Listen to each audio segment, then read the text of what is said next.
Bapa kami, ini kami ya Tuhan, kami datang kembali ke hadirat-Mu, dan biar kiranya Tuhan, Engkau boleh menolong kami saat kami mulai merenungkan firman-Mu. Kami diingatkan kembali lagi tentang hidup-Mu Tuhan Yesus, kasih-Mu, dan betapa Engkau mengasihi kami. Natal ini, bulan ini mengingatkan kami terus-menerus akan kenyataan itu, bahwa Allah turun ke dalam dunia, lahir, menjadi manusia untuk kami. Terima kasih Bapak, ini doa kami juga terus menyerahkan sekolah minggu yang juga akan terus berjalan. Engkau boleh pimpin mereka, dan Tuhan juga boleh sertai iman mereka, tumbuhkan. Terima kasih Bapak, dalam nama Yesus kami berdoa, amin. Boleh sekolah minggu sama Sesita.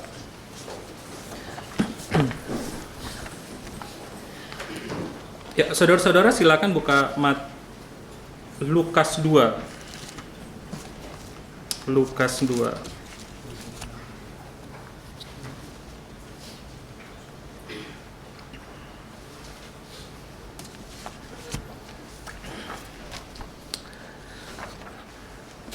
Nah, mau nanya dulu nih Bapak Ibu, menurut Bapak Ibu, bulan Desember itu bulan yang menurut Bapak Ibu itu menyenangkan atau agak sedih Bapak Ibu? Bagi sebagian kita yang menyenangkan siapa? Coba angkat tangan. Oke. Sukacita Natal. Ada yang sedih nggak di bulan Natal? Di bulan Desember lah, kita nggak sebut Natal dulu deh, di bulan Desember. Ada ya? Nah, Bapak Ibu, kalau yang ngangkat tangan ini bingung ini. Saya nggak tahu perasaan mau sedih atau senang begitu. Nah, saudara-saudara, biasanya kita senang kenapa? Selain alasan rohani ya, Bapak Ibu ya. Selain alasan rohani mah sukacita Natal. Tapi alasan sesungguhnya bulan Desember apa? Make fun? THR. Nah, kemudian bagi anak-anak apa? Libur. Bagi bapak-bapak atau yang pagi pedagang, mudah-mudahan yang belanja banyak, ya toh, Natal gitu kan. Kalau nggak Lebaran, Natal gitu loh, seneng gitu loh, Desember naik cuan gitu loh, semangat langsung Bapak Ibu. Nah gitu, ada yang, tapi mungkin ada juga di antara kita, ada yang seneng karena hiasan ya, dekorasi ya. Sekarang di mall-mall kalau lihat ini pohon Natal, ada lagu-lagu Natal di kamar mandi bahkan sampai nongol, ding ding ding gitu loh, ada White Christmas, lagu apa gitu loh. Nah, saudara-saudara, tapi ada juga Bapak Ibu, waktu kita bicara Desember atau Natal itu memang sesuatu yang sedih. Ada yang pernah diputusin nggak waktu bulan Desember? Nah, tuh, ini ada yang nggak ngaku nih mungkin. Nah, itu sedih ya, setiap kali kalau bulan Desember diputusin, nginget gitu loh. Waduh, Desember bukannya seneng ya, menyedihkan gitu. Desember, wah mungkin situasi-situasi COVID kemarin, mungkin kita juga akhirnya menjadi bulan yang menyedihkan gitu loh, karena kita kehilangan anggota keluarga, kita kehilangan pekerjaan kita kehilangan kesehatan kita, dan sekarang ada efeknya. Nah, jadi saudara-saudara, bulan Desember itu atau bulan Natal itu ya ada yang positif, ada yang negatif. Ada yang membuat sukacita, ada yang membuat kita duka cita atau sedih. Nah, bagi saya Natal itu menegangkan Bapak Ibu, karena banyak persiapan pertama, dan yang kedua persiapan 2024 gitu ya kan, tegang nih. Ini 2023 evaluasinya gimana ya? 2024 nih kita bisa jalanin dengan lancar nggak? Gitu. Itu tegang itu bagi saya. Nah, saudara-saudara, bagian Alkitab yang kita baca, tema hari ini Yesus Kristus inti Natal itu menolong kita untuk kembali mengarahkan kita. Kadang-kadang waktu kita bicara Natal, kita bicaranya apa yang menyenangkan hati kita ya. Sesuatu yang kita dapatkan, cuannya kah, THR-nya kah, liburan anak-anak kah, atau anak-anak mau pulang bisa jalan-jalan kah. Apalagi sekarang udah agak lowong ya, kita bisa pergi kemana-mana begitu. Atau bahkan mungkin Natal itu atau Desember itu mengingatkan kita kepada sesuatu yang sedih. Dan kembali lagi itu mengacu kepada diri kita ya. Apa yang membuatku sedih, apa yang membuat aku senang. Nah, saudara-saudara, di Natal ini kita kembali lagi firman Tuhan di dalam Lukas 2 ayat 8-14 kita akan baca, mengingatkan, sekali lagi, ingat bahwa Natal itu bukan tentang diri kita. Gitu ya, bukan tentang diri kita, tapi tentang Allah yang telah menjadi manusia bagi kita. Keluaran Lukas 2 ayat 8-14 saya akan bacakan bagi kita. Di daerah itu ada gembala-gembala yang tinggal di padang menjaga kawanan ternak mereka pada waktu malam. Tiba-tiba berdirilah seorang malaikat Tuhan di dekat mereka, dan kemuliaan Tuhan bersinar meliputi mereka, dan mereka sangat ketakutan. Lalu kata malaikat itu kepada mereka, saudara-saudara, kita akan baca bersama-sama ya. Kata malaikat kita akan baca ayat 11 sampai ayat 12. Kita akan baca bersama-sama, nanti ikutin temponya saya. 1, 2, 3. Jangan takut, sebab sesungguhnya aku memberitakan kepadamu kesukaan besar untuk seluruh bangsa. Hari ini telah lahir bagimu juru selamat, yaitu Kristus, Tuhan di kota Daud. Dan inilah tandanya bagimu, kamu akan menjumpai seorang bayi dibungkus dengan lampin dan terbaring di dalam palungan. Dan tiba-tiba tampaklah bersama-sama dengan malaikat itu sejumlah besar bala tentara sorga yang memuji Allah, katanya, kemuliaan bagi Allah di tempat yang maha tinggi, dan damai sejahtera di bumi di antara manusia yang berkenan kepadanya. Saudara-saudara, kita tadi barusan lihat ayat 10, bahwa ini merupakan hari atau momen di mana ada kesukaan besar bagi seluruh bangsa. Oke ya, kesukaan besar bagi seluruh bangsa. Dalam bahasa Alkitab yang lain, terjemahan lain disebutkan kabar yang menggembirakan atau kabar sukacita. Jadi memang betul, bulan Desember, setidaknya bagi kita, yang nanti saya jelaskan sedikit kenapa kita masuknya di 25 Desember. Di bulan Desember, itu memang menjadi momen di mana seharusnya kita bersukacita. Tetapi bukan alasan, tetapi alasannya bukan karena diri kita, tetapi alasannya itu karena ada seorang bayi yang baru lahir pada saat itu, yang terburus di lampin, di kain lampin, dan bayi ini adalah Allah yang telah menjadi manusia, yaitu Yesus Kristus.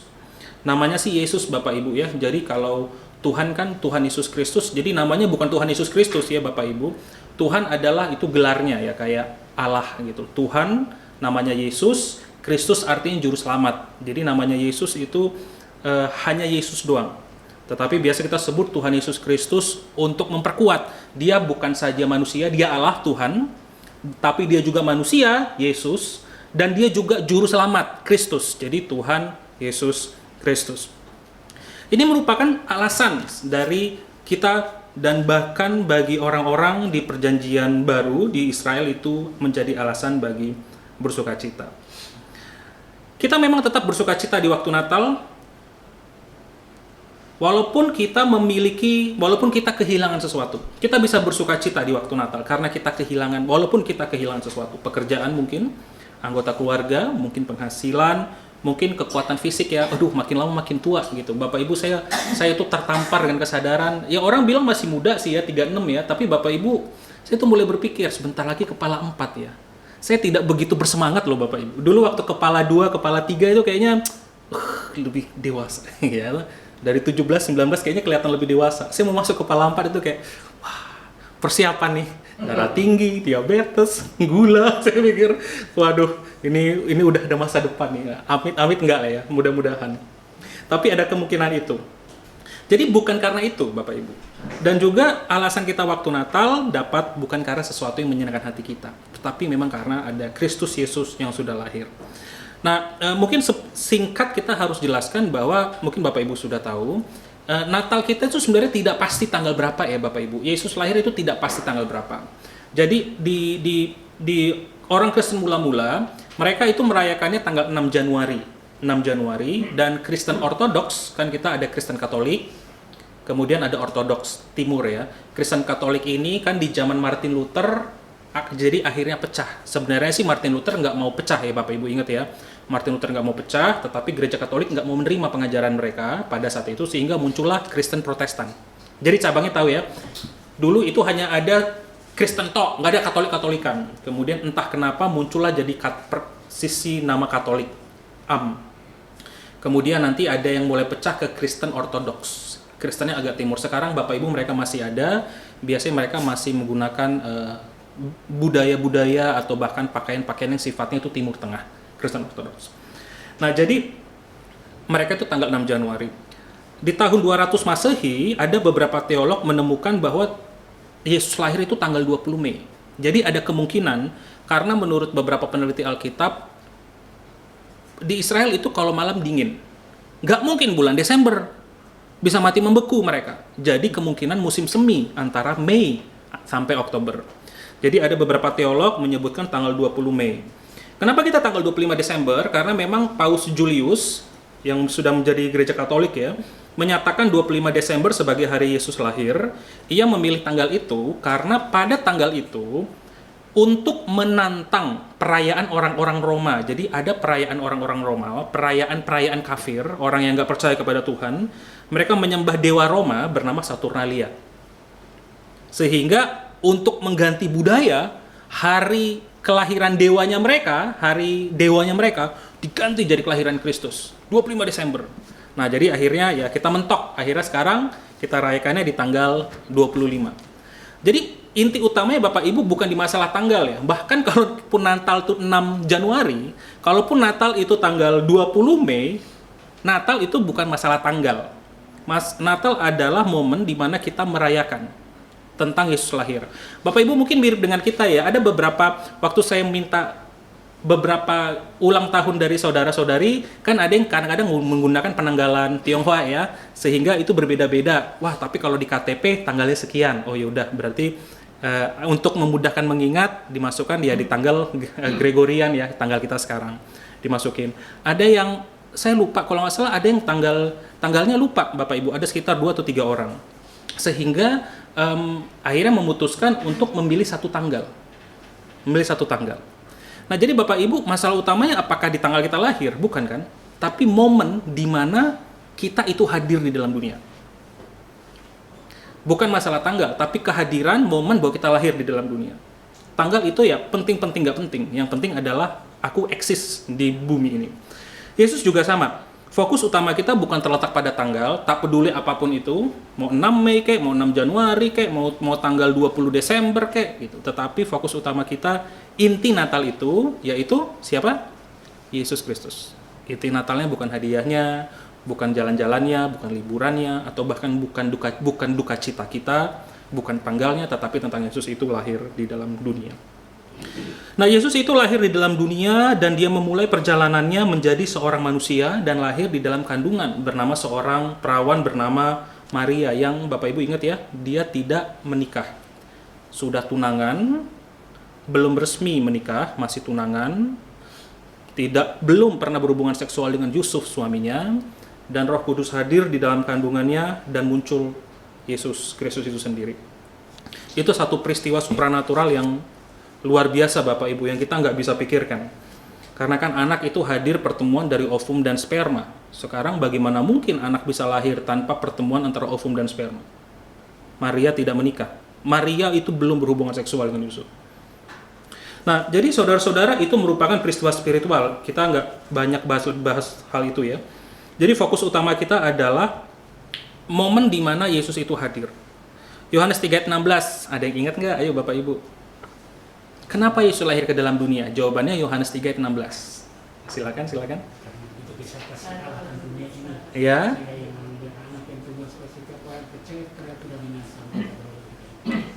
Karena begitu besar kasih, thank you Pak. Karena begitu besar kasih Allah akan dunia ini. Karena begitu besar dalam bahasa Yunaninya, begitu besar itu Indonesia itu menerjemahkannya bukan karena besarnya Allah.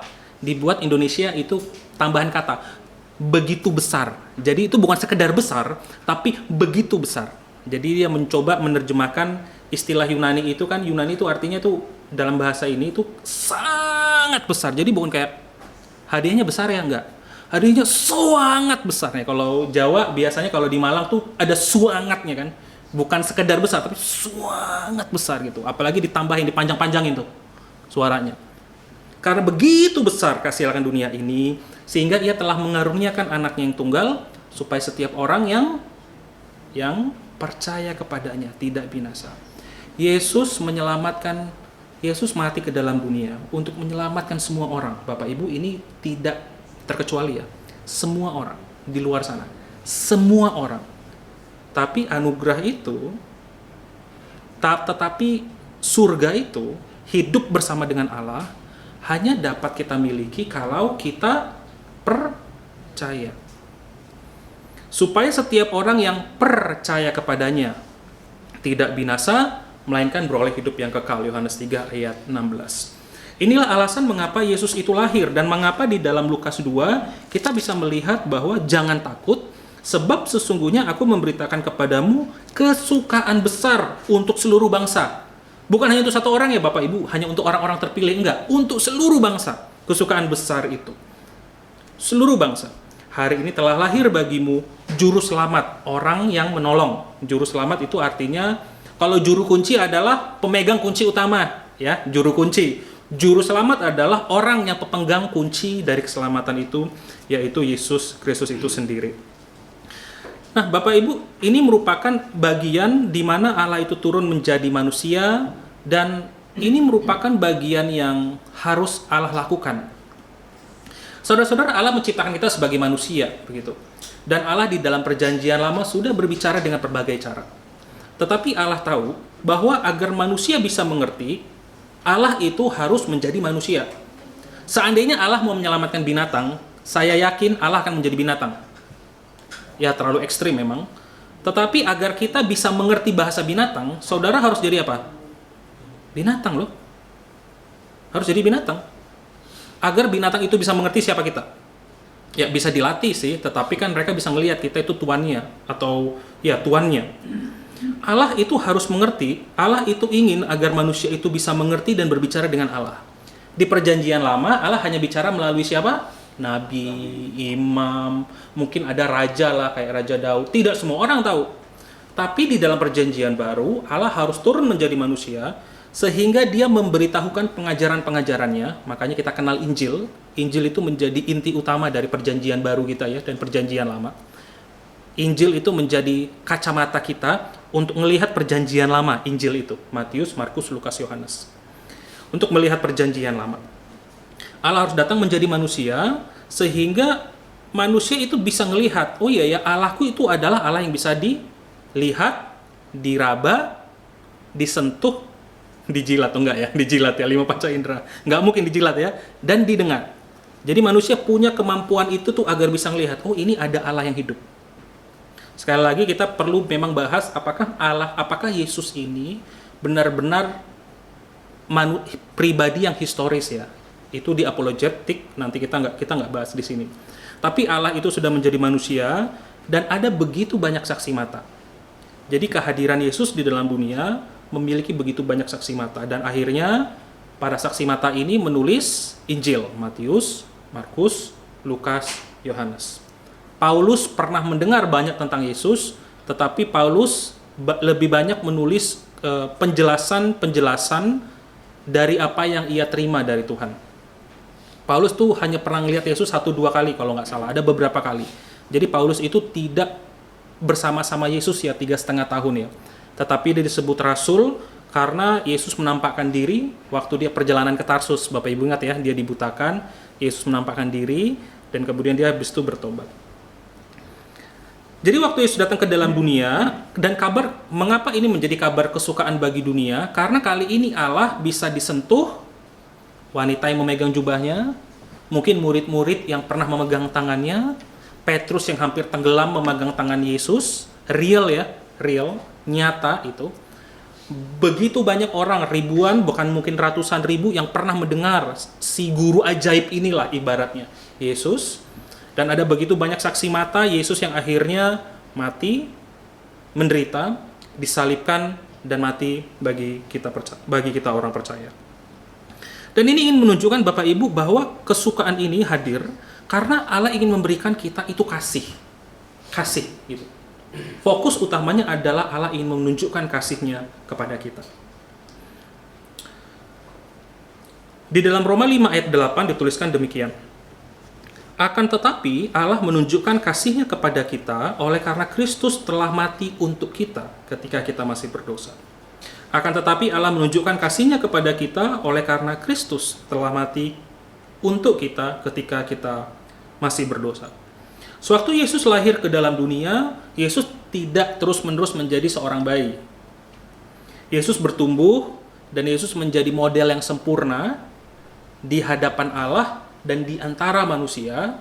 Makanya Bapak Ibu, beberapa kali mungkin Bapak Ibu dengar ya, kita menjadi serupa seperti Kristus. Kita bukan serupa menjadi seperti apa yang psikolog katakan. Kita bukan serupa menjadi seperti apa yang motivator dunia katakan. Hati-hati. Kita tidak menjadi serupa seperti orang tua kita kalau bagi anak-anak muda. Harus jadi seperti papi, bukan. Harus jadi seperti Yesus. Harus jadi seperti anak tetangga, loh bukan. Jadi seperti Yesus. Bukan menjadi seperti, wah itu tuh 5% orang dunia yang berhasil yang sukses loh, bukan. Tujuan hidup kita bukan menjadi 1% gitu loh, pemegang kekayaan di dunia, bukan. Atau 5% pemegang kekayaan di dunia, bukan. Tujuan kita menjadi seperti Yesus Kristus. Dan itu menjadi tujuan kita, saudara-saudara. Karena makanya Yesus datang ke dalam dunia agar orang itu bisa tahu dan bisa lihat. Nah, bagi kita nih sekarang nih, yang kita nggak pernah lihat, nggak pernah lihat ya, Bapak Ibu nggak pernah dengar suaranya, maksudnya suara yang nongol tuh, Periadi gitu loh, untuk suaranya bass atau treble gitu loh, atau cempreng, kita nggak tahu ya suaranya Yesus ya, gitu ya. Mudah-mudahan sih ngebass ya, biar agak gagah dikit ya, Periadi gitu. Atau kita nggak pernah sentuh Yesus sama sekali, ya mungkin gambarnya sih. Tapi Bapak Ibu itu bukan muka Yesus ya, Bapak Ibu harus ingat ya. Jadi semua gambar muka Yesus itu bukan muka Yesus, itu ada campuran, itu imajinasi orang semata. Itu imajinasi orang semata. Kita nggak tahu mukanya itu seperti apa. Tidak ada rekonstruksi muka, begitu. Rambutnya nggak pirang, Bapak Ibu hati-hati ya. Orang Timur Tengah rambutnya nggak pirang. Itu gambar-gambar orang bule, Bapak Ibu. Kalau di China gambarnya agak sipit matanya. Kalau di Afrika Yesusnya gambarnya kulitnya hitam, udah pasti, dan rambutnya agak kriwel sedikit, Bapak Ibu. Gitu. Jadi penggambarnya kita nggak tahu. Tetapi tujuan utamanya adalah walaupun kita nggak bisa dengar, walaupun kita nggak bisa sentuh dia, kita nggak bisa raba jubahnya, kita itu nggak pernah mendengar suaranya, kita itu nggak pernah ngelihat benar-benar ya, maksudnya nggak pernah ngelihat. Mungkin ada 1-2 kali ya mukjizat-mukjizat seperti itu, tapi 99,9% kita nggak pernah lihat, nggak pernah sentuh, nggak pernah raba, nggak pernah dengar. Nah, kita hanya bisa mengandalkan apa yang Injil itu saksikan. Matius, Markus, Lukas, dan Yohanes. Matius, Markus, Lukas, Yohanes. Dan keempat Injil inilah yang menolong kita untuk memiliki pandangan siapa Yesus itu. Nah, saudara-saudara, inilah mengapa Yesus datang dan menjadi kesukaan besar bagi kita. Sehingga bagi orang yang berdosa, Yesus mati bagi orang berdosa, dan bagi orang yang percaya kepadanya akan mendapatkan hidup yang kekal dan tidak binasa. Nah, saudara-saudara, jadi walaupun kita senang dengan bulan Desember, Bapak Ibu, senang ya, semua senang ya. Jangan langsung kayak sia-sia semua itu. Apa namanya? Apa sebutnya? Tidak berguna gitu, percuma. Wah, Desember gitu loh. Bukan. Tetap kita menikmati Bapak Ibu, jika Bapak Ibu suka cita, mungkin karena ada anak yang kuliah, ada anak yang nilainya jadi bagus, mungkin kita mendapatkan pasangan di bulan Desember, atau menikah di bulan Desember, mungkin kita mendapatkan hal-hal yang menyenangkan di bulan Desember, ya biarkan aja Bapak Ibu, senang. Tetapi jangan biarkan itu mengarahkan kita kepada inti dari Natal itu, yaitu Allah hadir ke dalam dunia, menjadi seorang manusia yang bernama Yesus. Yesus yang kita kenal, Tuhan Yesus Kristus. Bagi kita juga yang mungkin pernah ditinggalkan atau diabaikan di dalam hidup kita oleh pasangan, oleh orang tua, oleh anak-anak kita. Wah, udah makin tua nih ya, anak-anak udah mulai ada keluarganya sendiri begitu loh. Udah tidak sesering dulu lagi kontak begitu. Atau jangan-jangan ada yang udah putus kontak. Putus relasi. Mungkin kita pernah ditinggalkan atau diabaikan oleh teman-teman kita, atau mungkin orang-orang yang kita pikir teman tetapi bukan teman. Nah, saudara-saudara yang mungkin merasakan dipandang rendah oleh orang lain, tetapi Allah kita tidak, karena Allah kita turun ke dalam dunia untuk Bapak Ibu. Ingat frasa kalimat Lukas 2 ayat 10 Bapak Ibu. Jangan takut, jangan rendah diri, jangan galau, sebab sesungguhnya aku memberitakan kepadamu kesukaan besar untuk seluruh bangsa. Itu termasuk untuk saudara-saudara lain. Karena Yesus lahir, Ia ingin memberikan kita kasih yang sempurna. Dan jika kita ingin menerima keselamatan itu, atau Yesus, Bapak Ibu, pertama-tama kita harus mengakui dosa-dosa kita. 1 Yohanes 1 ayat 9, jika kita mengaku dosa kita, maka Ia adalah setia dan adil, sehingga Ia akan mengampuni segala dosa kita dan menyucikan kita dari segala kejahatan. Mengakui dosa kita. Dan kemudian Roma 10 ayat 13, berserulah kepada Tuhan, sebab barang siapa yang berseru kepada nama Tuhan akan diselamatkan. Saudara-saudara, Yesus Kristus sudah hadir ke dalam dunia. Yesus Kristus sudah mati. Yesus Kristus sudah dibangkitkan, dan Yesus Kristus sudah naik ke surga.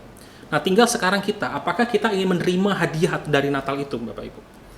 Hadiah Natal kita. Hadiah Natal kita yang terindah adalah percaya kepadanya, sehingga kita tidak binasa dan beroleh hidup yang kekal. bukan saja nanti di surga, tetapi di bumi, Bapak Ibu. Bahwa kita punya Allah yang dapat dipercaya, Allah yang hidup, dan yang Allah yang dapat memberikan kekuatan. Ya mungkin sebagian kita Tuhan akan memberikan kekayaan dan kelimpahan. Sebagian dari kita mungkin Tuhan hanya memberikan kekuatan dan hikmat. Dan keadaan kita mungkin tetap sama seperti sebegitu saja. Tetapi apapun itu kita tahu bahwa Allah lah yang memberikan itu. Nah, dan saya mengundang kita semua untuk kembali mengingat bahwa ingat Yesusnya ya, gitu. Seneng deh bisa jalan-jalan, tapi ingat Yesusnya. Seneng deh bisa liburan nih, tapi selalu ingat Yesusnya. Waduh, sedih banget nih gua ingat pengalaman-pengalaman masa lampau nih, gua mungkin pernah dilupakan, ditinggalkan dan yang lainnya. Betul, tetapi tentu ingatlah Yesusnya. Karena Yesus yang akan menjadi kekuatan bagi kita. Mari kita bersatu dalam doa. Bapa kami dalam surga, ini kami Tuhan, biar kiranya Engkau boleh menolong dan Engkau boleh membimbing kami dalam hidup kami, dan Tuhan juga boleh terus mengingatkan kami akan kehadiran-Mu dalam hidup kami. Tuhan, kami serahkan hidup kami dalam tangan-Mu. Bagi saudara-saudara kami yang mengalami duka cita atau merupakan bulan Desember adalah hari atau bulan yang malah menimbulkan luka-luka hati dan kesedihan, Tuhan hiburkan mereka. Dan biar kiranya Tuhan hadir dan Tuhan menyatakan seterang-terangnya sehingga mereka tidak dapat berbalik kembali dan memandang pada Engkau. Bagi saudara-saudari kami yang begitu bersuka cita di bulan ini, mereka senang dan mereka berbahagia, Tuhan tetap ingatkan mereka untuk boleh memandang Engkau sebagai Yesus, sebagai Tuhan, sebagai Juru Selamat kami, dan tidak terjebak dengan berbagai hal-hal dunia di luar sana. Terima kasih Bapak, ini doa kami. Dalam nama Yesus kami berdoa. Amin.